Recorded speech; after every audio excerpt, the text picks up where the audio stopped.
So this is a quick video on how to use one of the fire steels that I make. It applies to most fire steels. So this is one I carry around in my pocket.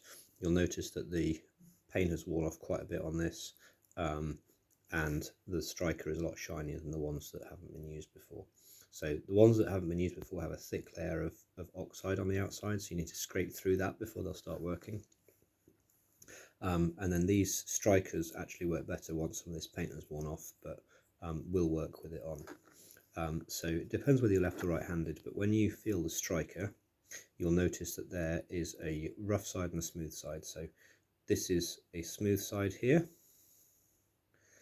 and flipping it over, this is a rough edge, this is also a rough edge, and then this is a rough edge. So you can use the striker on the end, rough edge down. That's kind of how they're designed to be used.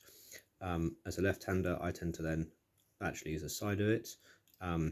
So if you're left-handed, use a side with the spanner cut out, scraping down. If you're right-handed, you would do it this way.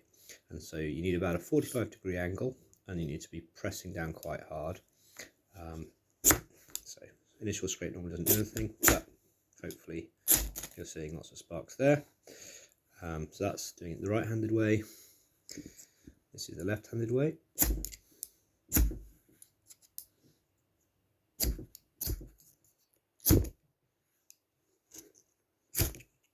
And then using the end.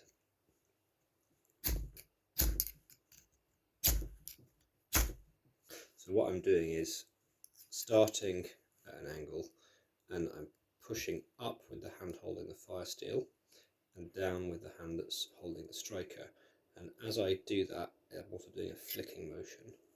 If I'm doing it side on, again going down, but as I'm going down, I'm also rotating slightly.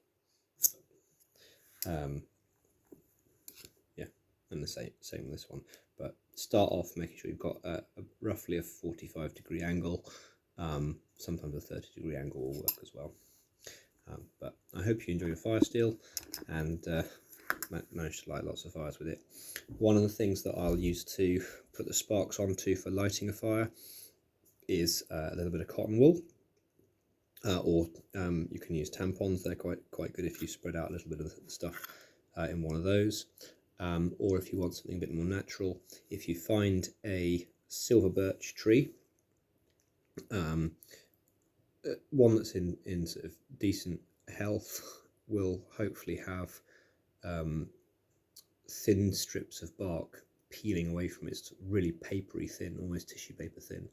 And if you get a few bits of that in a pile, getting sparks onto that, it will ignite, and it's quite a good thing to use as the first part of starting a fire. It takes a bit of practice, but that's my usual go-to. But as I said, if you're wanting something that's normally found in a house, then a bit of cotton wool works quite nicely too. Anyway, enjoy.